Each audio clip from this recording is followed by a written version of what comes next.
أجمعين أما بعد. Pertama, kita bersyukur kepada Allah Subhanahu wa taala kerana dengan izinnya forum yang kita rancang pada malam ini dapat dijalankan dan diteruskan seperti yang direncanakan. Untuk makluman tuan-tuan dan puan-puan, hadirin hadirat sidang jemaah sekalian, program ini merupakan aktiviti mingguan yang dianjurkan oleh Jabatan Agama Islam Perlis dan juga Majlis Agama Islam dan Adat Istiadat Melayu Perlis di bawah rancangan atau program Ihya Masjid, yang mana pada malam ini giliran Masjid Tuanku Syed Faizuddin Putra Kuala Perlis yang menjadi tuan rumah kepada program Ihya Masjid pada malam ini. Sebenarnya program Ihya Masjid ni dia berlangsung pada setiap hari Rabu, dan masjid-masjid yang terpilih itu secara mengikut giliran lah. Kebetulan kita rancang pada malam ini sampai giliran Masjid Tuanku Syed Faizuddin Putra Batu Lima Kuala Perlis. Jadi mudah-mudahan tuan-tuan, forum yang akan kita langsungkan pada malam ini memberikan manfaat dan panduan kepada tuan-tuan dan puan-puan yang hadir pada malam ini, insya-Allah. Tanpa nak melengahkan masa dan membuang masa lagi, saya nak memperkenalkan dahulu, walaupun sudah terkenal. Di sebelah kiri saya, Al-Fadhil Dr. Muhammad Rozaimi Ramli, Rektor QUIPS, yang tuan-tuan saya ingat sudah mengenali beliau, yang sekarang bermukim atau menetap di Perlis dan merupakan anak karya Guang Syed Alwi. Okey, jadi Perlis kita lah. Di sebelah doktor tidak lain dan tidak bukan saudara Zamri Vinod bin Kalimutu. Betul? Beliau merupakan CEO kepada NGO di bawah MAIPS, One Center Malaysia, yang memfokuskan kepada dakwah non-Muslim. Jadi kedua-dua tokoh ini kita undang khas pada malam ini untuk membicarakan satu tajuk yang telah diwar-warkan terlebih dahulu, iaitu mempertahankan Islam suatu kewajipan. Jadi tajuk ini sangat relevan, apatah lagi dengan isu-isu yang timbul sejak 2 menjak ini, yang tuan-tuan semua mungkin telah dengar apa yang berlaku di Perlis tentang heboh isu anak-anak mu'alaf yang sekarang ini menjadi kes di mahkamah. Kemudian tuan-tuan, sebelum daripada itu juga banyak pertikaian dan isu-isu yang melibatkan umat Islam di Malaysia. Juga kalau kita pergi luar sedikit, ada isu-isu yang juga berkaitan dengan umat Islam di negara-negara yang bukan Islam, seperti di China, Myanmar, India dan sebagainya. Ini semua boleh diikuti dengan meluas di media-media sosial ataupun media-media arus perdana. Jadi tuan-tuan, walaupun kita jauh nun di Perlis dan jauh di Kuala Perlis, tetapi tajuk ini sangat dekat dengan hati kita sebagai umat Islam.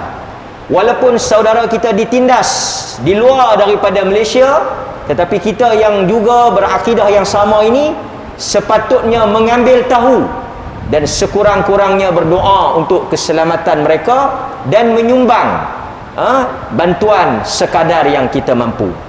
Bagi membuka gelanggang kita pada malam ini, diskusi forum kita insya-Allah yang akan dibahaskan dengan ilmiah dan juga mengikut pandangan-pandangan daripada kedua-dua panel, saya ajukan soalan yang pertama kepada Dr. Rozaimi. Soalan saya yang pertama, kita minta Dr. Rozaimi selaku ahli akademik, rektor kepada College Universiti di Perlis, yang juga saya ingat terlibat dalam dunia dakwah di Malaysia, pandangan secara umum tentang tajuk, minta beri ulasan secara umum tentang tajuk mempertahankan Islam. Kemudian saya minta juga beliau untuk memberikan pandangan dalam semangat mempertahankan Islam. Kita tak nafikan akan ada kelompok yang bersifat ekstrim, melampau. Dan kita tahu tuan-tuan, Islam mengajar kita tidak boleh mengubah mungkar dengan perkara mungkar. Walaupun benda itu salah, tapi ada disiplin, ada kaedah, ada caranya untuk kita nak mengubah atau kita nak mempertahankan Islam. Kita bimbang semangat yang tidak dididik dengan ilmu ini akan melahirkan golongan yang tersasar. Jadi kita minta buah pandangan, buah fikiran daripada Al-Fadhil Dr. Ruzaimi untuk pusingan yang pertama. Dipersilakan.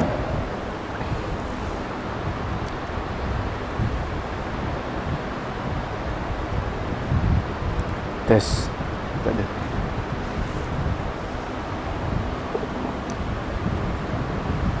Tes. Assalamualaikum warahmatullahi wabarakatuh. Assalamualaikum. Alhamdulillah, nahmaduhu wa nasta'inuhu wa nastaghfiruh wa na'udzu billahi min shururi anfusina wa min sayyiati a'malina. Man yahdihillahu fala mudilla lahu wa man yudlil fala hadiya lahu. Ashhadu an la ilaha illallah wahdahu la syarika lah wa ashhadu anna Muhammadan abduhu wa rasuluh. Allahumma salli wa sallim ala Muhammad wa ala alihi wa sahbihi ajma'in. Ya ayyuhalladzina amanu taqullaha haqqa tuqatih wa la tamutunna illa wa antum muslimun. Ya ayyuhan nasu taqu rabbakumul ladzi khalaqakum min nafsin wahidah wa khalaqa minha zawjaha wa batha minhuma rijalan katsiran wa nisaa wattaqullaha alladzi tasaaluna bihi wal arham innallaha kana 'alaikum raqiba. Ya ayyuhalladzina amanu taqullaha wa qulu qawlan sadida yuslih lakum a'malakum wa yaghfir lakum dhunubakum wa may yuti'illaha wa rasulahu faqad faza fawzan 'azima. Fa inna asdaqal hadithi kitabullah wa khairal hadi hadi Muhammad wa syarral umuri muhdatsatuha wa kullu muhdatsatin bid'ah wa kullu bid'atin dhalalah, amma ba'd. Terima kasih kepada Ustaz Mat Malaya selaku moderator pada hari ini, yang dimuliakan juga sahabat saya Ustaz Zamri Vinod kita, yang hari ini smart pakai jubah kan, dah nampak macam Arab dah kan. Hadirin dan hadirat yang dirahmati oleh Allah Subhanahu wa taala, yang berada di dalam masjid dan juga yang berada di dalam talian sana.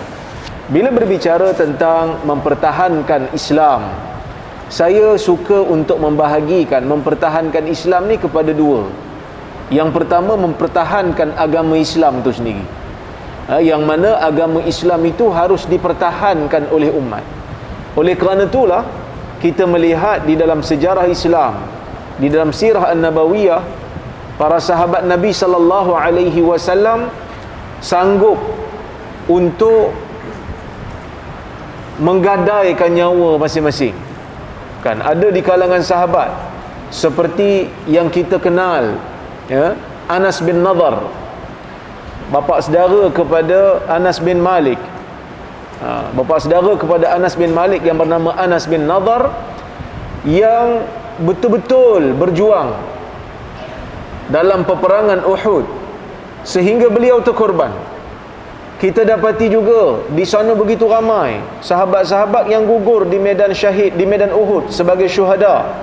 Ini semua mereka gugur syahid itu bukan kerana saja-saja dia pun nak mati dalam keadaan sia-sia, tidak, tetapi kerana nak mempertahankan agama. Nak mempertahankan agama. Allah Subhanahu wa taala menurunkan agama ini untuk kita sampaikan kepada manusia. Tetapi apabila dakwah ini disekat oleh mana-mana manusia, dakwah ini disekat oleh mana-mana bangsa, maka pada ketika itulah datangnya tuntutan untuk kita menghilangkan, kita panggil halangan tersebut. Ini seperti mana yang disebutkan di dalam sebuah kata-kata seorang pemuda yang sangat masyhur, Rib'i bin Amir, ketika dia bertemu dengan Rustum, ya, orang besar Parsi, ketika mana dia pergi ke sana, Rustum bertanya, ini satu kata-kata yang masyhur, tuan-tuan bisa dengar, sehingga kan Rib'i bila ditanya, kenapa orang-orang Islam ni datang daripada jauh, daripada Madinah pergi ke negara Parsi, nak dibuat apa dekat Parsi ni? Maka Rib'i bin Amir menjawab dengan satu jawapan yang sangat jelas, yang mana dia kata, Allahu bata'athana linukhrija man sya'a min ibadatil ibad ila ibadatillahi wahdah. Allah yang menghantar kami. Maksud jawapan dia tu nak bagi tahu kita tentang satu hakikat. Hakikatnya, mungkin hari ni orang nampak kita berjuang, kita berdakwah, nampak macam kita suka-suka, nampak macam kita nak cari pengaruh, nampak macam kita nak cari populariti, tapi sebenarnya bukan. Kadang-kadang masuk juga dekat saya punya Facebook punya page, orang hantar mesej, dia kata, kamu ni nak cari apa? Nak cari pengaruh ke? Nak cari populariti ke? Kalau saya nak cari populariti, kalau ustaz-ustaz semua ni nak cari populariti, tak payah jadi ustaz lah, masuk Malaysian Idol ke Akademi Fantasi dah tak ada kan, ataupun pergi buat benda-benda pelik-pelik, masuk dalam YouTube ke, masuk dalam TikTok, pergi berjoget ke, lagi cepat dapat populariti. Tak payah susah-susah pergi belajar, kadang-kadang pening-pening kepala pergi belajar sampai ke peringkat yang tinggi. Semua itu adalah untuk memahami agama dan menyampaikannya kepada umat. Kerana agama Islam ni dia tertegak dengan ilmu, ala basiratin ana wa man ittaba'ani. Agama Islam bukan tertegak hanya semata-mata dengan emosi, dia bukan hanya semata-mata tertegak dengan semangat, dia tertegak dengan ilmu. Maka sebab itu Nabi Muhammad sallallahu alaihi wasallam mendidik para sahabat ni dengan ilmu. Kita jarang dengar lah, ataupun kita kata dalam hadis Nabi sallallahu alaihi wasallam tu sendiri pun menyebut dalam sebuah hadis yang sangat jelas, laisal mu'min bitta'an walal la'an. Orang mukmin tu bukan ta'an, dia bukan pencela. Walal la'an, dia bukannya orang yang suka melaknat. Walal fahish, bukan orang yang bercakap dengan perkataan yang buruk. Walal badhi, bukan bercakap dengan perkataan yang kasar. Sebaliknya Nabi sallallahu alaihi wasallam menunjukkan akhlak dan menunjukkan ilmu yang sangat berguna. Jadi bila kita nak mempertahankan agama, kata Rib'i bin Amir, Allahu bata'athana, Allah yang menghantar kami untuk kami keluarkan manusia daripada menyembah hamba kepada menyembah Allah semata-mata. Jadi itu tanggungjawab kita. Kalau kita tengok ada orang buat benda yang syirik, ada orang buat benda yang menyanggahi apa yang Allah Ta'ala suruh, Allah meletakkan kita Allah Ta'ala meletakkan kita di satu situasi yang seperti mana kata Nabi, man ra'a minkum munkaran falyughayyirhu bi yadihi fa in lam yastati' fa bi lisani fa in lam yastati' fa bi qalbi. Allah meletakkan kita di satu situasi seperti mana Nabi SAW bersabda, bila kamu tengok kemungkaran berlaku, hendaklah kamu cegahnya. Bila kita tengok orang melakukan kekufuran, bila tengok orang melakukan syirik, bila tengok orang melakukan maksiat, kita kena pergi tegur. Bukan kerana kita dengki ke dia, tetapi kerana itu tanggungjawab kita untuk menjaga keaslian agama. Ya, siapa yang mampu, pergi cegah dengan kuasa yang dia ada. Tak mampu, pergi cegah dengan lidah dia. Gunakan kekuatan lidah, gunakan kekuatan lisan. Tak mampu, gunakan jiwa untuk membenci. Maksudnya tanggungjawab untuk menegakkan agama ini merupakan satu tuntutan. Dan seperti mana kata Al-Imam Syatibi, agama ini ditegakkan min janibil wujud wa min janibil adam. Agama ini ditegakkan ataupun dibela daripada segi wujud dan daripada segi adam, daripada segi tak wujud. Macam mana tu? Maksudnya mewujudkan apa saja yang boleh menunjukkan dan memantapkan agama. Itu min janibil wujud. Sebab itu disyariatkan salat berjemaah, disyariatkan azan. Syiar-syiar ini kita hidupkan supaya syiar ini nampak, kekuatan Islam tu nampak bagi dalam sesebuah negara Islam. Wa min janibil adam, Dan kita kata apa, membela agama ni juga perlu dari sudut memadam perkara yang boleh menghilangkan agama. Maka sebab itu munculnya tanggungjawab untuk amar ma'ruf dan nahi mungkar. Maka sebab itu munculnya tanggungjawab untuk berjihad bagi menghalang semua halangan-halangan yang boleh menjadikan dakwah itu tersekat di mana-mana. Tuan-tuan dan puan-puan rahmati Allah Subhanahu wa taala sekalian. Yang kedua, bila kita kata mempertahankan agama, selain daripada mempertahankan agama itu dari sudut mempertahankan akidah dan syariah, yang kedua mempertahankan orang Islam. Mempertahankan orang Islam itu juga termasuk di dalam tuntutan ke atas kita. Maka sebab itu Allah Ta'ala turunkan ayat dalam Quran, innamal mu'minuna ikhwah, sesungguhnya orang-orang mukmin itu bersaudara. Fa aslihu baina akhawaikum, damaikan di antara dua sahabatmu yang bertelagah.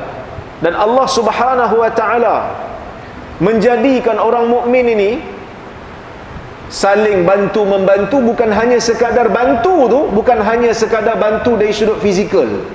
Sebab itu Nabi SAW sebut dalam sebuah hadis, ketika Nabi SAW bersabda, al-muslim man salimal muslimuna min lisanihi wa yadihi, atau kama qala, Nabi kata orang muslim itu ialah orang muslim yang sebenar-benar muslim ialah apabila orang muslim lain rasa selamat dengan lidah dan tangannya. Min lisanihi, dengan lidah dan tangan, menyelamatkan orang muslim yang lain. Maksudnya orang muslim ni dia tak boleh melukakan orang Islam yang lain, dia tak boleh tindas orang Islam yang lain, dia tak boleh zalimi orang Islam yang lain, dan dalam masa yang sama dia tidak boleh untuk menulis ataupun bertindak untuk menyesatkan orang Islam yang lain. Maksudnya tulisan dia, mulut dia, tangan dia, lisan dia tidak boleh mengeluarkan satu perkataan yang menyesatkan orang Islam yang lain. Maksud menyesat ni, dia tak boleh keluarkan pandangan-pandangan yang batil, pandangan-pandangan yang boleh mengkufurkan orang lain bila percaya. Kan? Maka sebab itu bila munculnya golongan-golongan agamawan yang duk sebar khurafat, asatizah lawan.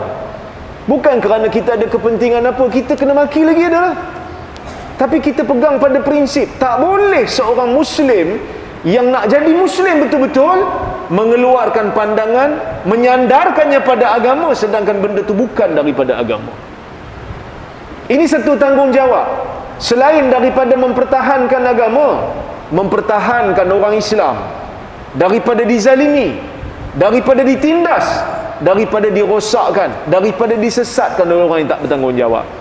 Oleh kerana itu kita melihat, tuan-tuan dan puan-puan rahmati Allah sekalian, dalam sejarah, nah kalau tuan-tuan baca dalam kitab sirah, ada satu riwayat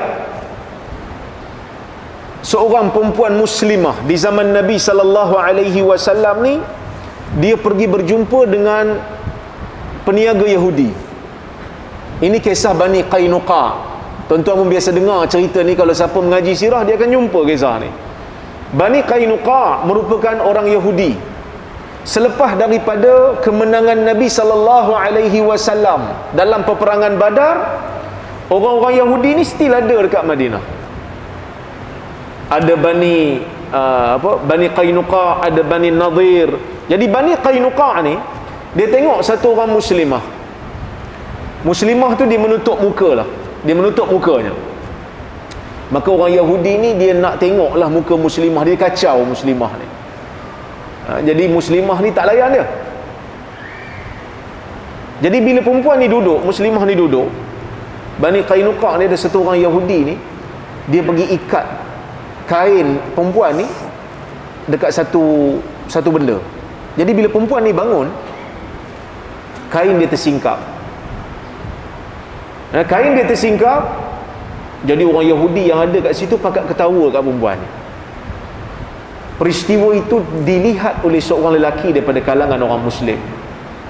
Perbuatan itu dilihat oleh seorang orang Muslim. Jadi orang Muslim ni tak cakap banyak, dia pergi bunuh satu orang Yahudi. Dan orang Yahudi ni ramai-ramai bunuh orang Muslim, maka terjadilah peperangan Bani Qainuqa. Sehingga Bani Qainuqa ni dihalau oleh Nabi SAW daripada perkampungan mereka. Tapi saya nak bagi tahu apa dia? Nak bagi tahu bagaimana bersemangatnya orang Islam di zaman dahulu dari sudut nak menjaga maruah dan martabat orang Muslim yang lain. Dan tuan-tuan biasa dengar perkataan wa mu'tasimah, kan, satu orang perempuan yang dizalimi di dalam kerajaan Rom dan dia menyeru Khalifah Mu'tasim, wa mu'tasimah, wahai Mu'tasim, aduhai Mu'tasim. Mu'tasim bela perempuan ni. Jadi kita hari ni bila berbalik pada isu yang kita sedang hadapi hari ini, kita melihat ada 3 orang anak muda yang baik Islamnya, yang kalau ikut hukum Islam tu kira dah balik dah, kan, dua daripada 3 tu dah balik. Yang lelaki tu, yang kecil tu saya tak pasti, tapi mereka ini Muslim yang baik. Dikatakan kepada saya tak pernah jumpa mereka ni, tapi dikatakan kepada saya mereka ni ada beberapa surah Waqiah mereka hafal. Dan kita sayang kepada mereka sebagai seorang Muslim, sayang kepada saudaranya yang lain.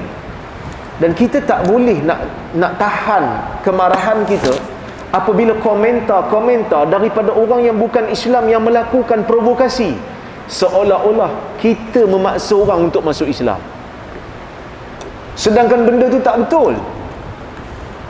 Ini menyedihkan kita, kerana kita bukan hanya dituntut untuk mempertahankan agama, tetapi juga kita dituntut untuk mempertahankan agama dan juga mempertahankan orang Islam. Jadi bila kita tengok ada statement-statement yang konon nak memurtadkan semula budak ni, pengislaman dia tidak sahih, kita melihat ada ahli-ahli politik Muslim yang seolah-olah senada dengan mereka. Mungkin ada juga yang kata, alah, dah macam mana macam mana undang-undang dah macam tu. Kita boleh usaha untuk tukar undang-undang ni, kan? Kita boleh usaha untuk tukar perlembagaan ni. Sepatutnya sebagai seorang Muslim, kita kena tunjuk usaha kita untuk ubah keadaan ni, sehingga kan orang nampak walaupun kita tak berjaya, tapi at least kita ada usaha. Bukan seolah-olah kita reda dengan usaha untuk mengembalikan budak ni kepada agama asal yang bukan Islam tu. Kerana masuknya mereka ke dalam Islam itu bukan kita paksa, tetapi melalui penjaga mereka yang sah, iaitu ayah mereka, kan? Ketika mana orang bukan Islam dalam negara ni, perlembagaan tidak membenarkan mereka itu dan ini, mereka berhujah, mereka berusaha untuk mengatakan ini bercanggah dengan kebebasan hak asasi manusia. Mereka senada dalam isu ni, tak kira apa-apa pun, daripada mana mereka datang pun, tapi mereka senada. Tapi yang menjadi sedihnya kita ni, kita tidak boleh untuk meletakkan prioriti. Kita masih lagi berpecah, kita masih lagi tengok camp mana. Sebab tu saya agak orang kata apa, agak kecewa jugalah. Tapi alhamdulillah kita usaha jugalah, kita kumpulkan beberapa NGO yang lain, kita bincang macam mana nak bantu. Dan ada juga lawyer-lawyer Muslim yang memberikan bantuan secara percuma, dan kita amat-amat bersyukur kerana ada orang Islam yang masih lagi ada kesedaran untuk bantu. Cuma kita masih melihat ada lagi tulisan-tulisan yang cuba untuk main isu undang-undang seolah-olah nak kata benda ni biasa. Kita kata kalau undang-undang tak mengizinkan, at least kita usaha, kita lawan di mahkamah untuk mempertahankan keislaman 3 budak ni. Bukan kita nak suruh lawan undang-undang, tapi ruang masih ada, dan kesedaran mesti diletakkan supaya setiap daripada politician, setiap daripada ahli politik Muslim yang ramai di parlimen tu boleh berusaha sesuatu untuk mengubah keadaan ini, untuk pindah perlembagaan ini, supaya dapat membela akidah orang Islam dalam kes-kes yang seumpama ini. Tuan-tuan dan puan-puan rahmati Allah sekalian, tapi dalam kita nak membela agama ni, nak membela orang Islam yang lain ni, macam kata Ustaz Mat tadilah, kita kadang-kadang jangan lebih pada had lah. Pertama, jangan langgar undang-undang lah, gunakan lunas undang-undang yang ada. Kadang-kadang kita ni duk semangat sangat nak mempertahankan agama, kita dah ambil sikap khawarij yang suka mengkafirkan orang. Kan ada kes budak muda, saya tak kenal dia, memang saya tak kenal budak ni, dia duk mengkafirkan orang tanpa, orang kata apa, tanpa menegakkan hujah yang jelas lagi. Saya kata saya tak kenal, tapi jangan duk buat perangai macam ni, sebab dia buat, kami yang kena. Tengok-tengok ada pula gambar kami berdua. Saya pun tak tahu bila masa saya bergambar dengan dia. Pandai juga netizen duk pergi cari gambar. Bila saya tengok kat belakang tu, oh gambar ni waktu perkampungan sunnah. Kan? Tuan-tuan, kat masjid ni pun waktu saya kuliah, kadang-kadang ada je orang datang nak minta tarik gambar dengan saya bukan kenal pun dia. Tapi dia orang kata, ini anak murid Rora lah ni, saya tak pernah ajar duk kape ke orang ni. Tapi alhamdulillah budak ni akhirnya sedar dan dia tarik balik lah pandangan dia tu. Tapi bukan hanya budak-budak kecil je, kadang-kadang orang tua yang menjanggut lebat pun duk kape ke orang juga. Kan? Bila kita tegur, dibodohkan kita pula, kan? Macam dia seorang pula yang pandai. Ini masalah. Semangat tanpa ada ilmu ni problem. Maka Nabi SAW memberikan teguran. Memberikan teguran kepada kita, memberikan peringatan akan muncul golongan-golongan khawarij. Sufahaul ahlam. Mereka ini pandangan lemah, pandangan lekeh. Hudatsaul asnan, yang mana gigi mereka still lembut. Maksudnya mereka ini masih budak-budak lagi. Yaquluna qaula khairil bariyah. Mereka bercakap tu dalil-dalil agama, tetapi mereka membaca Quran, la yujawizuna taraqiyahum, tetapi bacaan Quran itu tidak melepasi kerongkong mereka, tak sampai ke dada pun, tak faham pun. Golongan ini Nabi SAW kata, yamruquna minad din kama yamruqu sahmu minar ramiyah. Mereka keluar daripada agama seperti mana anak panah menembusi sasaran. Maksud golongan ni golongan yang bahaya. Sebab itu bila kita nak melakukan kerja-kerja amar ma'ruf nahi mungkar, nak membela agama, nak membela akidah saudara kita, kita kena pegang dawabit, kita kena pegang disiplin. Apa disiplin yang ada? Yang pertama, ketika mana kita nak mengingkari perbuatan mungkar, seperti mana Ustaz nak sebut tadi, nak cegah benda mungkar bukan dengan mungkar. Nak cegah benda mungkar tak boleh dengan mungkar. Dan yang kedua, waktu kita nak cegah mungkar, kena pastikan jangan cegahnya kita terhadap mungkar tu menghasilkan mungkar lain yang lebih buruk ataupun yang setara. Dan yang ketiga, kita kena bezakan yang mana satu hak yang mana satu hak rakyat, yang mana satu hak pemerintah. Ni kadang semangat sangat. Allah Ta'ala kata mereka ini perlu dipotong tangan umpamanya. Kita ambil potong tangan dia. Sedangkan kita bukan pemerintah. Kita bukan pemerintah. Ini bahaya. Dan melihat kepada kesan dan akibat. Sebab itu bila kita buat sesuatu, fikir kesan. Kesan dia apa pada agama? Kadang-kadang syok kan. Seperti mana golongan-golongan yang kita kata IS ni kan, Daesh ni. Syok duk bom diri lah kan, duk ambil video sembelih orang, nampak macam syok, dapat puas hati. Tapi ia memberikan fitnah yang buruk balik pada agama. Orang menganggap agama Islam ni adalah satu agama yang menyemai keganasan dan sebagainya. Jadi tuan-tuan, itulah sedikit yang saya boleh sampaikan. Saya serah balik pada Tuan Moderator. Alhamdulillah, terima kasih pada Dr. Rozaimi di atas pandangan pada pusingan yang pertama.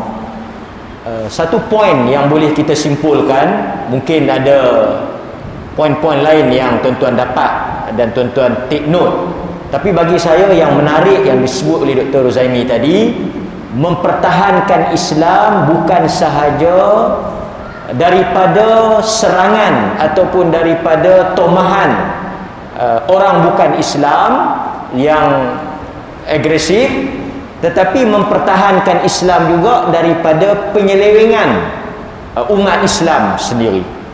Sebab itu kalau kita tengok ada hadis yang Nabi SAW menyatakan bahawa ahli-ahli ilmu seperti Dr. Rozaimi dan rakan-rakannya akan bangkit untuk menafikan penyelewengan orang-orang jahil, pendustaan orang-orang yang batil, dan juga takwilan orang-orang yang melampau. Jadi ada dua di situ. Bukan sahaja dengan orang bukan Islam, tapi juga mungkin orang Islam yang tersasar. Cuma saya nak pertahankan juga sikitlah Dr. Rozaimi ni, isu gambar. Gambar ni tak boleh membuktikan apa-apa. Itu sebab itu tuan-tuan, kadang-kadang tuan-tuan pergi mana-mana tempat, ada orang minta bergambar dengan tuan-tuan kan. Kalau yang laki mungkin ada perempuan pergi bergambar, tak bolehlah jadi bukti kata tuan-tuan ada hubungan dengan wanita tersebut kan, tidak akan jadi masalah. Tambah macam orang yang glamour macam Dr. Rozaimi ni, banyak yang nak bergambar. Orang yang jual buku, kan, peminat dia apa semua nak bergambar. Tak tahu ada yang pencuri ke bergambar, adakah itu juga? Jadi saya ingat ini fitnah yang besar. Jadi jelas kepada kita dalam isu ini. Kemudian kita nak balik kepada Saudara Zamri. Saudara Zamri kita malam ni. Saudara Zamri ni banyak terlibat dengan kontroversi. Kontroversi kan. Dan kita pun banyak kita dengar tentang beliau. Cuma kadang-kadang mungkin pandangan daripada Saudara Zamri, kalau orang Islam bercakap atau orang Islam bersuara, dia nampak buruk, nampak macam provokasi, nampak macam agresif. Tapi kalau bukan Islam bersuara atau orang bukan Islam bersatu memperjuangkan hak, yang tu okey pula. Mungkin Saudara Zamri boleh bagi pandangan pada kata-kata atau penyataan yang seumpama ini. Dan juga mungkin boleh tambah sikit pengalaman ke apa. Saya berikan ruang kepada Saudara Zamri dalam pusingan yang pertama. Dipersilakan. Alhamdulillah. Tak ada suara. Tak betul. Tolak. Check. On. Check. Innal hamdalillah nahmaduhu wa nasta'inuhu wa nastaghfiruh wa na'udzu billahi min syururi anfusina min sayyiati a'malina may yahdihillahu fala mudhillalah wa may yudlil fala hadiyalah. Asyhadu an la ilaha illallah wahdahu la syarikalah wa asyhadu anna Muhammadan abduhu wa rasuluh, amma ba'd. Alhamdulillah. Terlebih dahulu sahabat kita Ustaz Mat Melaya bersama dengan saya Mat India, dan kita ada Mat separuh India di tengah. Dr. Rozaimi. So hari ini lengkaplah, daripada Melayu, separa India, kemudian kepada India. Alhamdulillah. Soalan yang cukup baik tuan-tuan. Apabila Ustaz Mat Melaya dia tanya soalan, biasanya sering kali tuan-tuan, bila kita berbicara atau mempertahankan Islam dan sebagainya, mempertahankan umat Islam dan sebagainya, akhirnya kita pula yang kena label.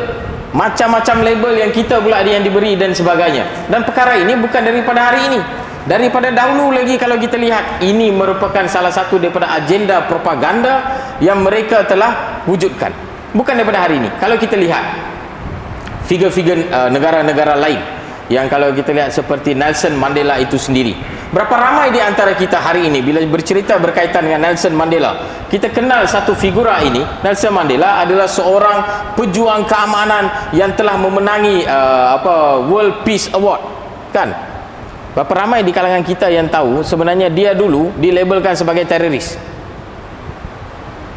Dia dahulunya dilabel sebagai teroris, duduk penjara berapa tahun tuan-tuan? Lebih daripada 23 tahun duduk di penjara. Bila keluar dia menjadi Perdana Menteri South Africa. Kenapa saya cerita dengan perkara ini tuan-tuan? Sebab media kita pada hari ini, it can turn white into black dan boleh ubah hitam kepada putih.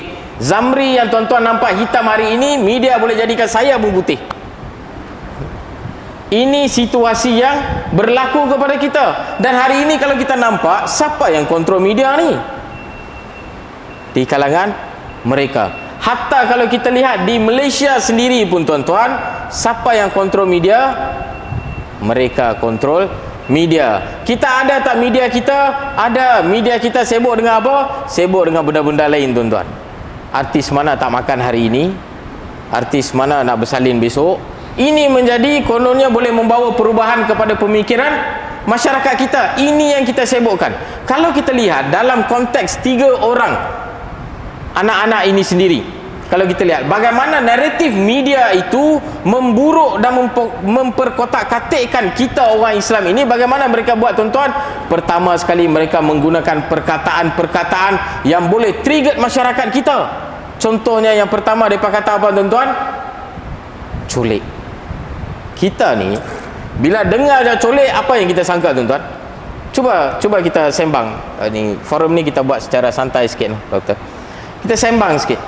Bila kita cerita tentang colek, contoh Dr. Rozaimi telah dicolek, apa yang kita faham?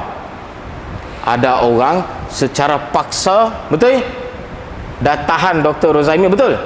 ikat dan sebagainya, betul? Itu yang akan bermain di pemikiran kita. Begitulah naratif yang mereka cuba bawa. Sedangkan dalam isu budak-budak ini, betulkah berlaku begitu? Dan akhirnya orang Islam yang dituduh, kononnya kita mencolek kanak-kanak tersebut. Sedangkan tuan-tuan, kita lah yang bagi makan dekat budak-budak itu, kita lah yang jaga budak-budak itu. Tak kala tak ada orang nak ambil peduli tentang budak-budak itu sendiri selama 3 tahun, tuan-tuan. Cerita yang sama, naratif yang berbeza. Naratif yang berbeza boleh memberi implikasi yang berbeza. Bukan sahaja itu, kemudian mereka mengatakan kononnya kita orang Islam telah memaksa anak-anak tadi untuk menjadi seorang Muslim. Apa yang kita faham bila digunakan perkataan memaksa? By force. Betul? By force kita memaksa budak-budak itu untuk memeluk agama Islam. Sedangkan kita ada gambar. Kita ada gambar ketika mereka datang memeluk agama Islam, kita ada pendaftaran mereka dan sebagainya. Yang bawa mereka ni siapa, tuan-tuan? Ayah dia sendiri. Berlaku tak pemaksaan? Tidak berlaku pemaksaan dan sebagainya. Persoalan dekat sini, kenapa nak berbohong dan menipu naratif tersebut dan akhirnya menyebabkan orang Islam itu dinampakkan sebagai jahat. Orang Islam dinampakkan sebagai tidak bermoral. Ini cerita-cerita yang mereka keluarkan. Dan ada di kalangan orang Islam itu sendiri, tanpa mengambil sumber yang betul, tanpa mengambil tahu sumber yang betul, mereka menjadikan media-media ini sebagai sumber dan mula mengatakan kononnya tidak patutlah kita colek diorang, tidak patut kita memaksa mereka masuk Islam, tidak patut kita pisahkan mak dengan anak. Tidak pernah menjadi niat kita ataupun mana-mana pihak berkuasa agama untuk memisahkan mana-mana anak dengan ibu mereka. Kita pun ada anak, tuan-tuan, tetapi naratif itu.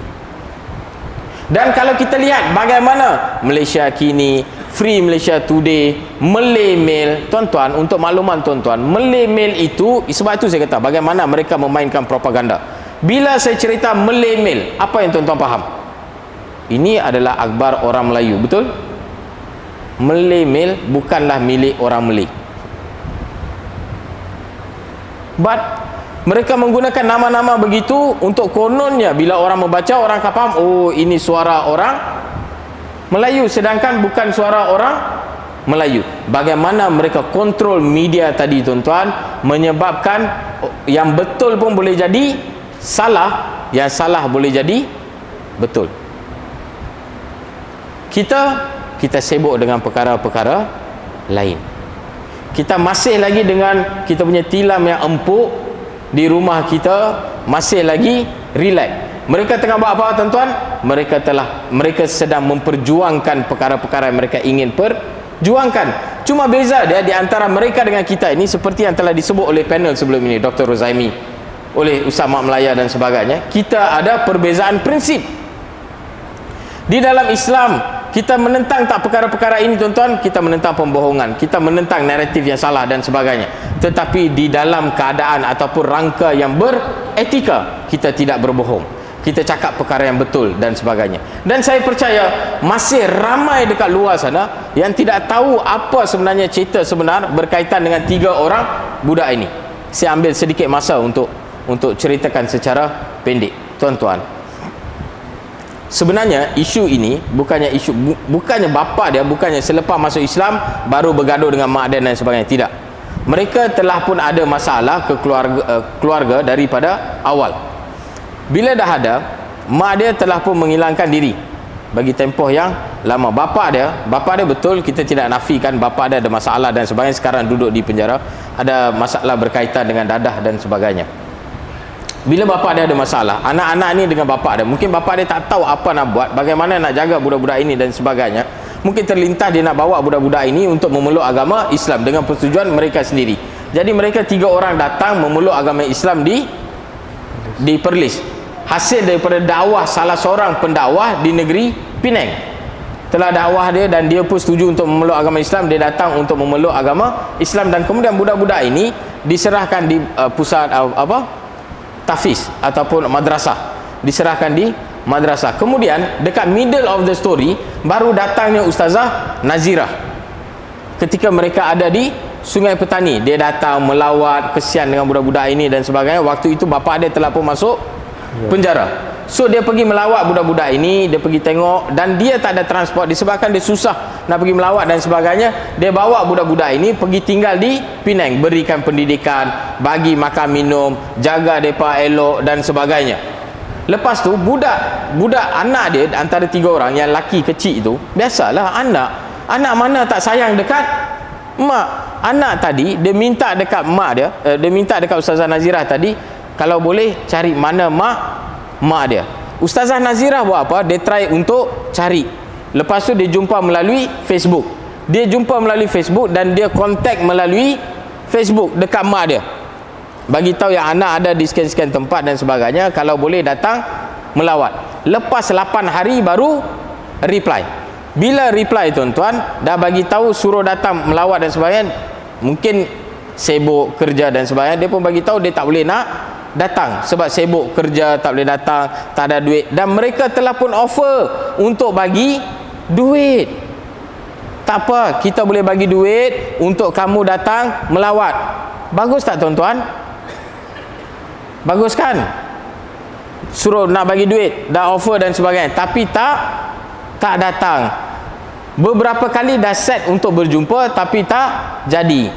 Setelah habis isu ini, mereka pun duk jaga macam biasa dan sebagainya. Tiba-tiba datang surat, datang 3 orang, David Marshall, Satis Muniandi dan Profesor Ramasamy.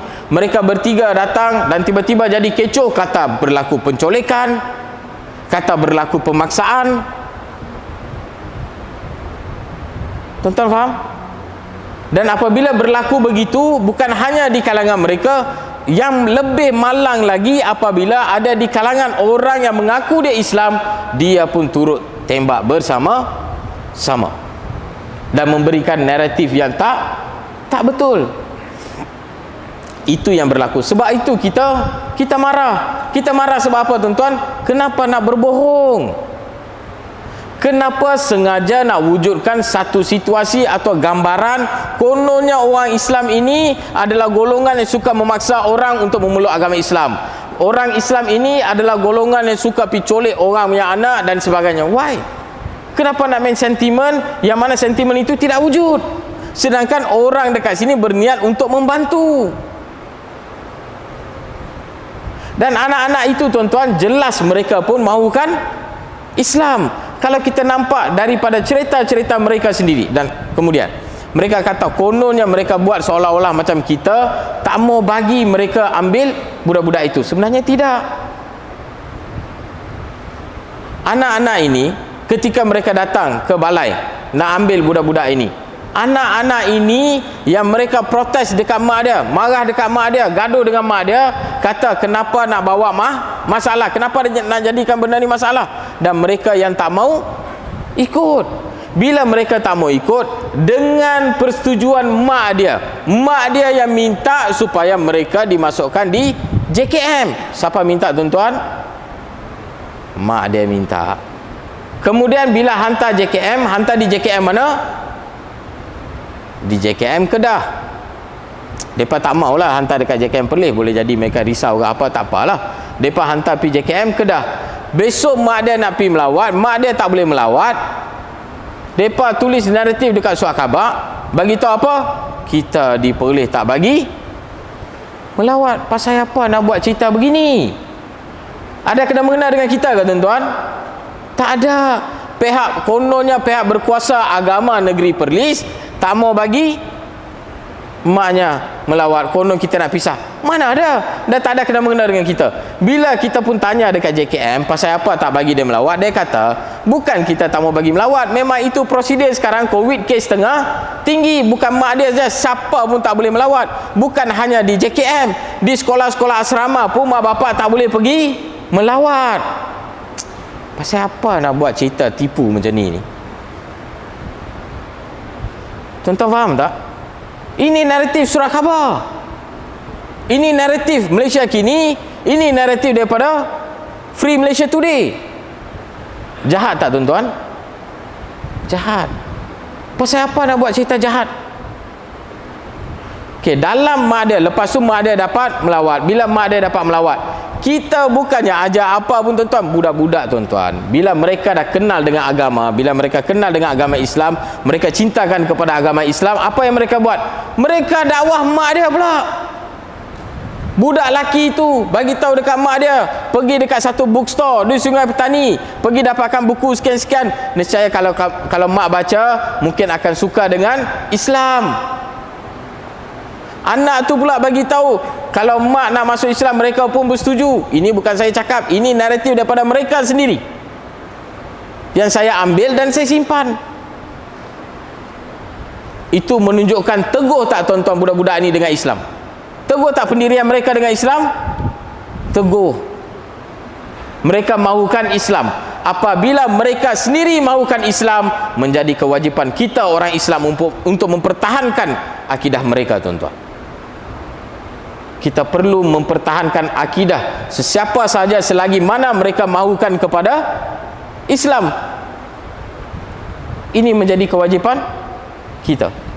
Dan adakah hanya dalam isu ini sahaja mereka membawa naratif sedemikian? Tidak. Daripada awal lagi tuan-tuan, inilah cerita-cerita yang sering kali dibawa. Benda yang sama juga berlaku kepada Zakir Naik. Tuan-tuan, Zakir Naik bagi ceramah, ada kacau mereka ke?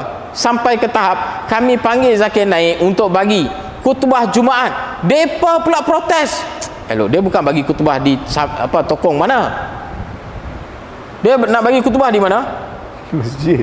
Di dalam masjid. Kepada siapa? Orang Islam.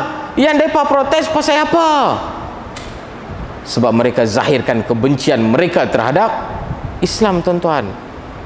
Apakah kita menentang mereka sebab mereka bukan Islam? Tidak. Kita bukan menentang mereka disebabkan mereka bukan Islam. Tidak. Kita menentang mereka sebab apa tuan-tuan? Kita menentang mereka sebab apabila kalau kamu bawa cerita naratif yang tak betul, jika kamu zahirkan kebencian kamu terhadap Islam, itu yang kita tentang. Apakah kita tentang semua orang bukan Islam? Tidak. Kita tentang dengan orang-orang begini tuan-tuan, yang menzahirkan kebencian mereka terhadap Islam.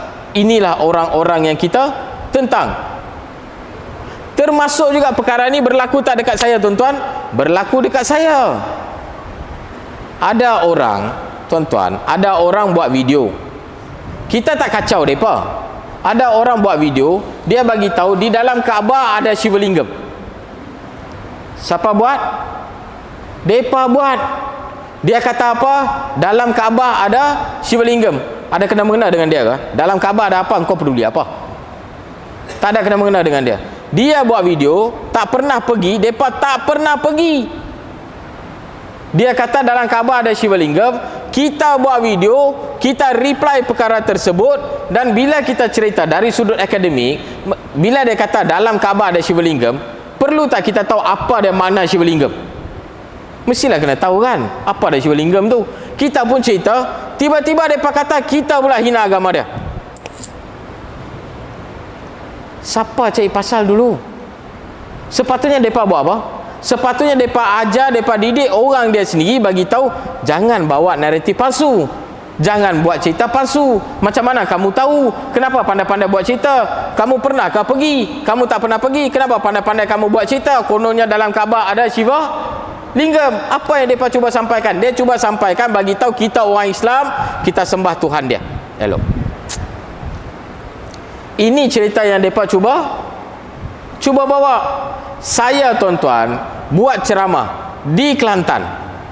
Bayangkan, di Kelantan saya buat ceramah dalam masjid. Yang audiens dia siapa tuan-tuan? Orang Islam lah kan. Di Kelantan, di dalam masjid buat ceramah, dan orang tanya saya bagaimana saya boleh memeluk agama Islam. Saya ceritakan pengalaman saya memeluk agama Islam, apa yang saya rasa logik dan tak logik menyebabkan saya boleh memeluk agama Islam. Dan dalam itu saya cerita, dalam agama Hindu mereka percaya ada Tuhan 330 juta Tuhan. Jadi kecoh tuan-tuan. Ni saya cerita dekat siapa? Bukan saya pergi dekat mana-mana punya kuil, bukan saya pergi tembak mereka, tak ada.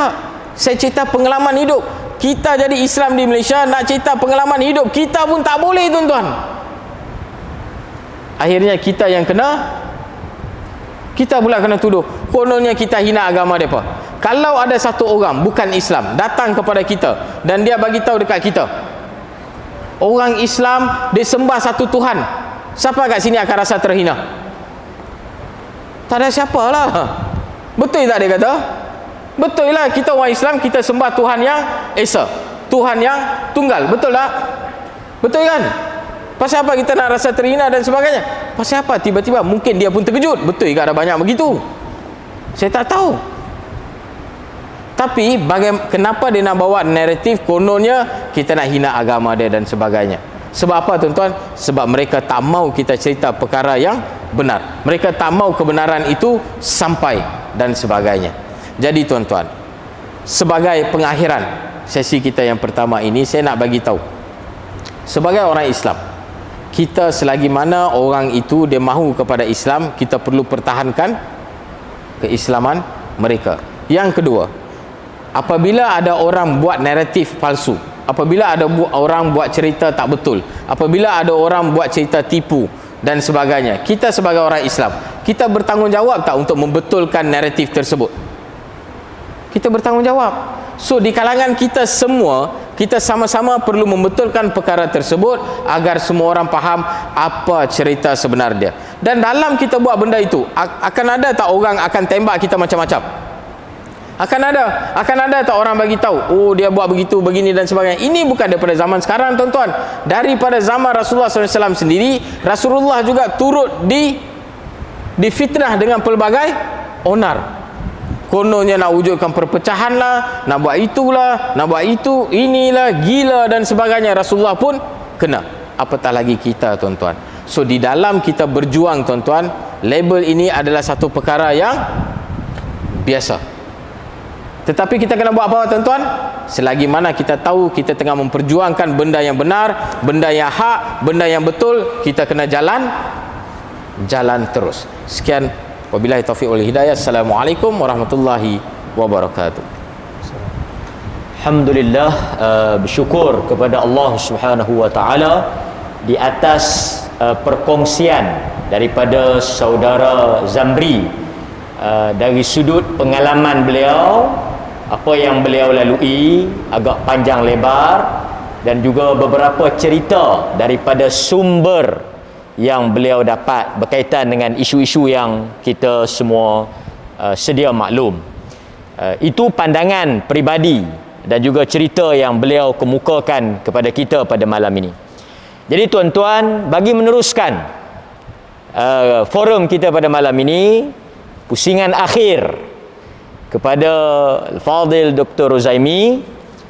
Kadang-kadang tuan-tuan, di antara kita umat Islam ni ada perbezaan pandangan dan pendapat, pahaman politik dan juga pandangan-pandangan yang berbeza. Itu biasa. Kadang-kadang kita tak boleh bezakan di mana kita perlu bersatu dan di mana kita perlu berbeza. Saya tertarik juga apabila Dr. Rozaimi dikritik kerana berforum pada malam itu dengan seorang tokoh ilmuwan juga di Malaysia, yang pada asalnya saya dijadualkan juga menjadi moderator. Tapi alhamdulillah lah saya tak pergi. Jadi yang ada Dr. Rozaimi, Saudara Zamri dan tokoh ilmuwan tersebut kena hentam juga, walaupun untuk menjelaskan tentang akidah. Saya ingat kita bekerja samalah dalam benda yang kita sepakat. Dalam benda yang kita berbeza, kita bertolak ansur. Kalau kita tak boleh bezakan benda ni, saya ingat sampai bila pun kita tak akan dapat kesatuan yang utuh. Tuan-tuan, ada ketika kita berbeza. Bukan semua orang pahamannya sama. Bukan semua orang pegangannya, pendapatnya sama. Tapi kenapa apabila kita datang salat, kita boleh berdiri di dalam saf yang sama, melakukan pergerakan yang sama, kerana kita mengenepikan kefahaman itu, perbezaan itu pada tempat-tempatnya. Jadi saya minta Dr. Rozaimi mungkin boleh bagi pandangan sikit dalam kita nak mempertahankan Islam, agama kita, mengikut lunas undang-undang dan kaedah yang ditetapkan. mungkin kita boleh tahu di mana kita berbeza dan di mana kita bersatu, insya-Allah. Baik, terima kasih Ustaz Ahmad. Cerita pasal saya dan Zamri tak kenal sangat. Saya lah kena sindir selalu kan, duduk dalam majlis. Dia kata duduk dalam majlis bersama dengan ahli bidah, jadi tak boleh, dia kata. Tapi 2-3 hari sudah saya tengok ada satu poster, ramai kat ustaz-ustaz mereka duk bermajlis juga dengan ahli-ahli yang mereka kata ahli bidah tu, boleh pula kan. Tapi tak apalah, manusia begitulah kan.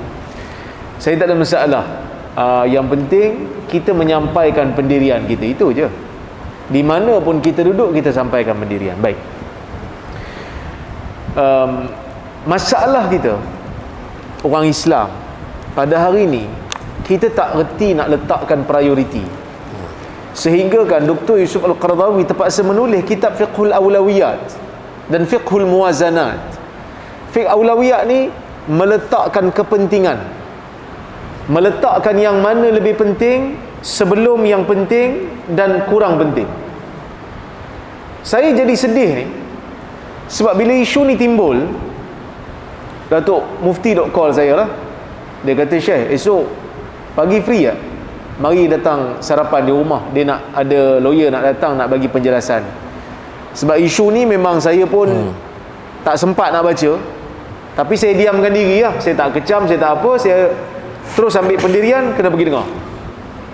Bila pergi dengar tu saya nampak betul lah. Mana ada perleh kata, mana ada perleh pergi colik budak-budak tu. Cuma bapak budak tu masuk Islam diperleh. Jadi perleh lah yang terpalit lah dalam isu ni. Dan bagi saya lah, perleh kena bangga lah kerana terpaksa menjadi tempat untuk dibicarakan benda ni. Sebab dia masuk Islam diperleh, kalau dibicarakan lah. Jadi saya dengar penjelasan, memang tak ada pun unsur penculikan berlaku. Tak ada. Tak ada unsur paksaan pun berlaku. Tak ada. Jadi bila kita dengar penjelasan tu, saya rasa puas hati. Kerana apa? Yang pertama sekali, bila timbul apa saja isu yang melibatkan orang Islam dan orang bukan Islam, pertama sekali, sebelum kita nak buat pendirian, kita faham dulu. Kena faham isu. Bukan hanya baca daripada satu media, tetapi kena dengar dulu daripada pelbagai sumber. Kalau boleh jumpa dengan orang pemilik asal sebenar cerita, kena pergi jumpa. Sebab kalau tuan-tuan tengok ulama-ulama yang menulis tentang sirah, bahkan Imam Bukhari sendiri pun, dia ada dalam Sahih Bukhari tu ada satu dipanggil Kitabul Maghazi. Kitabul Maghazi ni bab ataupun fasal yang berkaitan dengan peperangan Nabi sallallahu alaihi wasallam. Imam Bukhari ni di antara metod dia, kalau ada riwayat yang bercerita tentang sesuatu kisah datang daripada syahidul ayan. Apa syahidul ayan ya? Dalam bahasa Melayu ni, orang yang menyaksikan dan terlibat dalam isu tu, Imam Bukhari akan ambil kalau dia mencukupi syarat. Sahibul qissah adra min ghairihi. Ini dalam ilmu hadis. Dalam ilmu sirah, sahibul qissah, pemilik kisah, lebih tahu tentang isu tu. Jadi bila saya ambil pendirian yang macam tu lah, sebab isu ni ada kaitan dengan perlis, saya pergi jumpa, dengar cerita betul-betul apa yang sebenarnya berlaku. Jadi kita ambil pendirian. Barulah kita ambil pendirian setelah kita mendengar cerita. Yang menjadi masalahnya, sebahagian orang Islam ni, pertama, tak reti letak prioriti. Bila saya tulis, saya kata dalam isu ni saya bersama dengan Datuk Mufti kan? Sebab saya dengan Datuk Mufti agak lama juga, kami bersama dalam dakwah ni lama. Dia banyak bagi ruang pada saya di tempat yang dia boleh bagi ruang. Dia bagi peluang kat saya untuk ke depan kan? Dan dia letak dia pun mencadangkan nama saya sehingga dapat jadi rektor KUIP ni, walaupun saya sebenarnya tak percaya juga ni, aku ni rektor ke bukan. Besarlah tanggungjawab tu. 3 tahun juga saya fikir, 3 tahun jugalah dia tanya. Tapi alhamdulillah, moga Allah Ta'ala mudahkan urusan saya sampailah ke sini. Cuma Bila saya letak kat situ, saya kata saya bersama, kita solidariti. Ada komen di bawah tu. Dua jenis komen. Komen yang pertama, menyelamatkan akidah daripada Wahabi ke?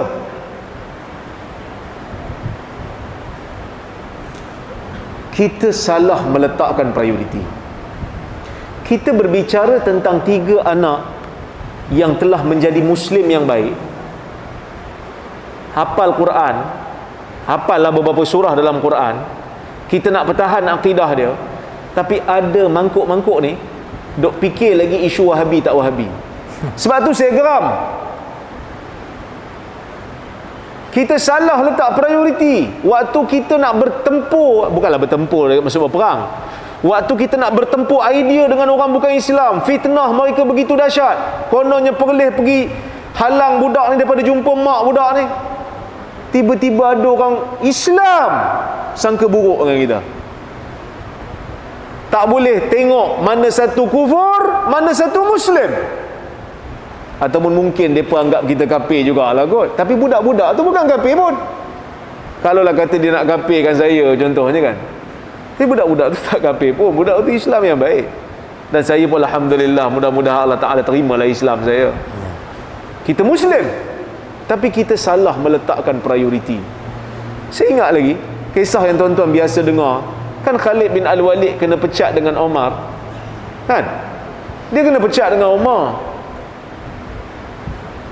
Tapi bila pergi perang dia pergi tak? Masa Omar lantik Abu Ubaidah jadi ketua, dia pergi. Sehingga kan dalam satu riwayat, Abu Ubaidah dia pergi arah, kau pergi buat ni, kau pergi. Omar, Khalid tunggu je, bila nak suruh aku? Lah dia tak ada orang nak suruh dah. Dia kata, Khalid kau pergi. Dia kata, aku tunggu saat ni lama dah. Abu Ubaidah kata, aku bukan tak mau suruh, tapi engkau dulu ketua. Dia kata, jangan cakap macam tu. Kita semua sama meletakkan prioriti. Kerana Khalid dia sedar, dia berjuang bukan untuk Omar, dia berjuang untuk Tuhan Omar, kan? Dia berjuang untuk Tuhan Omar. Jadi kita ni pun sama, kena letak prioriti, kena beza mana satu isu ranting, mana satu isu pokok. Isu pokok hari ni, kita sedang berhadapan dengan tentangan orang bukan Islam yang menceritakan kisah ini dengan naratif yang tak betul. Tapi sebab dia nampak Perlis yang lead, oh kita tak boleh sokong Perlis lah, dia fikir. Kalau sokong Perlis maka sokong Wahabi. Sanggup mendiamkan diri daripada sokong Wahabi. Punya teruk. Saya tak kata semua, tapi ada kecenderungan tu, ada. Tu yang pertama. Yang kedua, sebahagian daripada penyokong politik ni pun sama juga. Kadang-kadang kesetiaan dia kepada parti politik yang bukan Islam ni lebih dahsyat daripada kesetiaan dia pada orang Islam. Saya jarang cakap benda ni. Perbezaan kita dalam politik tu perbezaan ijtihad, tapi mempertahankan akidah budak-budak ni, usaha, sokong, solidariti bersama budak ni adalah satu benda mempertahankan akidah. Bukanlah akidah umat Islam secara keseluruhan, tapi maruah Islam tu. Dan budak ni nanti apa jadi? Sebahagian daripada ahli politik cuba untuk mewajarkan, tak apa, sedangkan benda ni adalah fitnah yang melampau terhadap negeri Perlis. Dan ketika orang lain dah diam, dia masih menulis. Suruh taat kepada undang-undang, seolah-olah macam kita nak lawan undang-undang. Kita tak lawan undang-undang. Bila mak dia tuntut supaya anak dia balik, kita serah balik. Tak ada pula kita pergi kurung, sorok pergi mana-mana, bawa lari pergi siam ke mana, tak ada, kita bagi. Dan kita berfikir macam mana nak jadikan mak dia lunak kepada agama Islam dengan cara yang lembut, dengan cara yang lunak, bukan dengan cara kekerasan. Itu cara orang Islam yang diajar di Perlis. Tapi ada orang-orang politik sebahagiannya ni yang cuba untuk menangguk di air yang keruh, kan? Kononnya sebab yang bising tu puak dia, satu coalition dengan dia, satu pakatan dengan dia, maka dia sokong sampai ke sudah. Langsung tak ada sangka baik kepada orang Islam yang berada di Perlis ni, kan? Kita boleh berbeza, tapi sebelum kita nak berbeza tu, sebelum kita nak menentang, sebelum kita nak menuduh, sebelum kita nak buat apa pendirian, at least tanyalah dulu. Apa cerita? Tanya, call, tanya apa cerita ni? Betul ke korang nak pisahkan? Tuan-tuan dan puan-puan rahmati Allah sekalian, fatwa perleh keluar. Saya masa tu dah jadi AJK fatwa dah. Saya dah jadi AJK fatwa dah masa tu. Kita buat fatwa, negeri perleh buat fatwa hadanah, hak penjagaan anak tidak semata-mata melihat kepada agama. Perleh keluar fatwa, tetapi melihat kepada syafaqah, melihat kepada kasih sayang. Yang mana yang lebih memberikan kasih sayang pada anak, kita bagi. Dan dalam masa yang sama, anak perlu diberikan ruang untuk diajar agama kepada dia. Tu fatwa boleh. Kalau fatwa negeri lain mungkin dia kata mesti bagi kepada yang Islam. Tapi perleh begitu terbuka dalam masalah ni. Kita ambil pendapat ulama yang kata syafaqah itu lebih utama. Tetapi agama bukan kita abaikan. Agama kita berikan hak. Budak ni mesti tahu, mesti diderahkan dengan pengajaran agama Islam, dengan pendidikan agama Islam. Begitu terbukanya kita. Tapi sampai satu keadaan kita dituduh jumud, kita dituduh orang kata menculik, kita dituduh memisahkan ibu dan anak. Ni kerja siapa ni? Mereka yang bukan Islam ni, yang terlibat dalam isu ni, bukan semua yang terlibat dalam isu ni, seia sekata, daripada DAP pun komen, daripada MIC pun komen, senada. Tapi kita orang Islam tak senada. Kita tak senada, kan? Ruang bersangka baik itu seolah-olah telah tertutup, kan? Telah tertutup pada saudara Islam kita. Ini yang kita kadang-kadang kita sedih. Kita kena kembali melihat yang mana satu usul, yang mana satu isu asas yang kita tak boleh berbeza pendapat, yang mana satu isu ranting. Ada yang menggunakan alasan undang-undang. Undang-undang itu tak ada masalah, kita follow. Tapi kita usaha. Sebab yang menjadi ahli politik Muslim dekat parlimen tu awak. Kalau awak tak bersedia nak berubah, nak pindah, maka sampai bila-bila kita tak boleh pindah. Sebab nak pindah perlembagaan bukan senang, memerlukan bilangan yang tidak sedikit, kan? Jadi sebab itu saya kata, dua benda ni tuan-tuan, dua jenis manusia ni akan menyebabkan orang Islam ni berterusan jadi lemah. Sebab itu Abul Wafa Ibn Aqil, dia ada menyebutkan satu perkataan yang bagi saya kita kena fikir. Dia kata, saya bacakan kalam dia. Dia kata, idza aradta an ta'lama mahallal Islam min ahli zaman wala tandur ila zihamihim ila abwabil jawami' wala ila dajijihim fil mawqif bilabbaik walakin unzur ila muwata'atihim a'da al-Islam. Ini satu perkataan yang keras sikit, tapi sebagai pengajaran kita supaya kita beringat. Dia kata, kalau kamu nak tahu kedudukan Islam daripada di dalam jiwa orang-orang Islam setiap zaman ataupun di zaman dia, kamu jangan tengok. Dia ni cerita di zaman dia ni. Ni ulama silam ni. Dia hidup tahun ke, saya tak ingat, tapi ribuan tahun jugalah. Kalau tak ratusan tahun, ribuan tahun sebelum kita, saya tak ingat.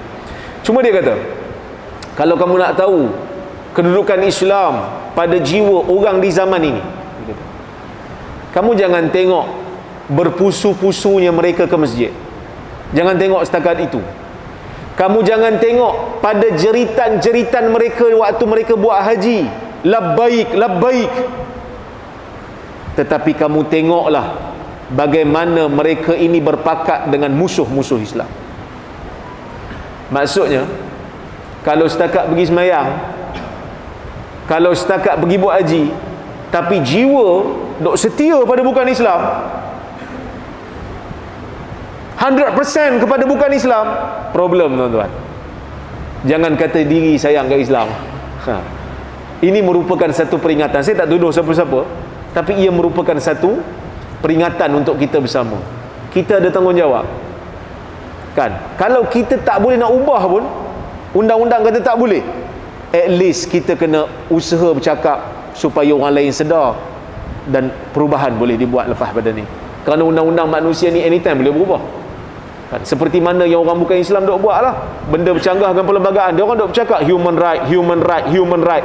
Kita juga kena bercakap Islam right, Islam right, hak Islam yang sepatutnya diberikan dalam undang-undang kita ni.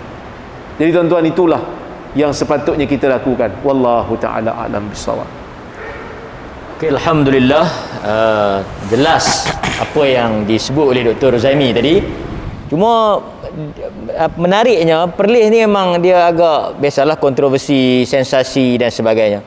Tapi ada satu benda yang semua orang menerima Perlis, dan semua orang terbuka dengan Perlis. Apabila mari tajuk harum manis, dia tak ada harum manis ni Wahabi ke apa ke, semua orang makan lah kan. Dan Perlis ni terbuka. Kalau kita tengok rektor orang Perak, banyak juga penceramah-penceramah, pesyarah-pesyarah kan, tokoh-tokoh luar datang daripada negeri-negeri lain duduk di Perlis kan.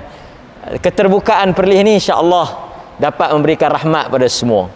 Jadi nak meringkaskan forum pada malam ini, saya nak bagi ruang yang terhad lah, kerana tadi Bro Zamri dah ambil masa pusingan yang kedua. Jadi dalam tempoh 5 minit saya bagi, kerana kita masih lagi dalam SOP. Saya diingatkan oleh pihak penganjur kita tak boleh lama kerana keadaan yang tidak mengizinkan. Jadi dalam tempoh 5 minit mungkin Saudara Zamri yang ada pengalaman banyak berhubung dengan non-Muslim, dakwah dan sebagainya, mungkin boleh bagi panduan kepada kita yang hadir dalam menghadapi atau mendepani dalam kita mengajak orang bukan Islam kepada Islam yang bersifat rahmat ni. Jadi dalam tempoh 5 minit insya-Allah boleh bagi kesimpulan akhir kepada forum kita pada malam ini. Alhamdulillah. Satu soalan yang cukup baik, tuan-tuan yang dimuliakan oleh Allah Subhanahu Wa Taala, pada hadirin dan hadirat. Di samping kita melakukan ibadat kepada diri kita dan sebagainya, ada satu tanggungjawab yang telah pun diberikan kepada kita. Kalau kita lihat di dalam Quran, di dalam surah Ali Imran ayat ke-110, Allah Subhanahu Wa Taala berfirman, kuntum khairum ummatin ukhrijatul linnas ta'muruna bil ma'ruf wa tanhauna 'anil munkar wa tu'minuna billah. Kita ni tuan-tuan telah pun dijadikan umat yang terbaik. Dan di antara sebab mengapa kita dijadikan umat yang terbaik, bersama-sama dengan umat yang terbaik itu ada satu tanggungjawab yang perlu kita laksanakan bersama. Iaitu apa dia tuan-tuan? Mengajak manusia kepada kebaikan dan mencegah manusia daripada kemungkaran. Apabila kita bercerita tentang kebaikan, apakah kebaikan yang paling tinggi tuan-tuan? Iaitu mengesakan Allah Subhanahu Wa Taala. Dan apakah kemungkaran yang paling teruk? Mensyirikkan Allah Subhanahu Wa Taala. Atas dasar itu tuan-tuan, despite daripada semua perkara-perkara ini dan sebagainya, telah menjadi tanggungjawab kita. Ada tak di kalangan orang bukan Islam yang kita tidak bersetuju dengan mereka? Ada. Ada tak di kalangan orang bukan Islam yang turut bagus juga dengan kita? Ada. Despite daripada semua perkara ini, kita sebagai umat Islam, kita tetap perlu melaksanakan dakwah kepada mereka, iaitu ajak mereka kepada Islam. Sebab apa kita nak ajak mereka kepada Islam tuan-tuan? Sebab kita nak banyakkan number orang-orang Islam ke? Sebab kita nak banyakkan kita punya apa orang panggil, we want to make our number bigger? Tidak. Sebab kita percaya tuan-tuan, Allah Subhanahu Wa Taala berfirman dalam surah An-Nisa ayat yang ke-48, di mana Allah boleh ampunkan apa saja dosa yang manusia lakukan mengikut kehendaknya, melainkan dosa syirik. Dan kita tahu jika ada satu orang yang meninggal dalam keadaan mensyirikkan Allah Subhanahu Wa Taala, tempat mereka adalah di neraka selama-lamanya. Atas dasar itu tuan-tuan, atas dasar kasih sayang, atas dasar kita nak menyelamatkan mereka, so kita pun bagi tahu tentang Islam. Di dalam perjuangan ini adalah satu perkara yang tidak dapat kita nafikan. Seperti mana di zaman Rasulullah SAW juga akan ada dua susuk tubuh yang berbeza tuan-tuan. Kita akan ada juga non-Muslim seperti mana Abu Talib, dan kita akan ada juga non-Muslim seperti mana Abu Jahal. Yang lawan kita tetap kena lawan, yang perlu kita dakap, kita perlu dakap, dalam waktu yang sama kita perlu sampaikan juga risalah Islam kepada mereka. Semoga dengan usaha kita yang sedikit ini, Allah Subhanahu Wa Taala menjadikan kita asbab untuk tersebarnya hidayah kepada seluruh alam. Wa akhiru da'wana assalamualaikum warahmatullahi wabarakatuh. Alhamdulillah, dengan kesimpulan tadi berakhirlah forum kita pada malam ini. Walau bagaimanapun tuan-tuan, sebelum tuan-tuan balik, ada satu lagi pengumuman Ini juga termasuk dalam tajuk kita ni, mempertahankan Islam. Jadi saya menjemput semua tuan-tuan yang hadir pada malam ini, yang sihat, yang tidak bergejala, yang negatif, untuk beramai-ramai ke Masjid Tuanku Syed Putra Kanga pada hari Jumaat lusa 4 hari bulan selepas salat maghrib. Forum Wacana Ilmiah Siri 1. Tajuknya Bahaya Penglipur Lara Hadis. Ini juga dalam nak mempertahankan Islam ni, daripada cerita-cerita dongeng, cerita Firaun Selam, cerita kuda jantan, cerita macam-macam kan dengar cerita sekarang ni. Jadi tuan-tuan, ada orang kata dekat saya, sekarang tak payah tengok Maharaja Lawak, tak payah tengok senario pimai-pimai tang tu, tak payah tengok cerita lawak dah. Sekarang kita tengok ceramah agama, kita boleh bergembira. Kadang-kadang kalau penceramah ni masuk Maharaja Lawak pun takat uji bakat dia, kalah terus. Dia punya lawak tu sakan. Jadi saya jemput semua tuan-tuan malam Jumaat insya-Allah bersama dengan mufti kita dan juga Dr. Rozaimi dan moderator Ustaz Ahmad Al-Qarni. Ini juga tajuk menarik ni, Bahaya Penglipur Lara, U'as ataupun Qusas. Jadi saya sudahi forum kita. Saya mohon maaf jika ada terkasar bahasa, tersilap kata.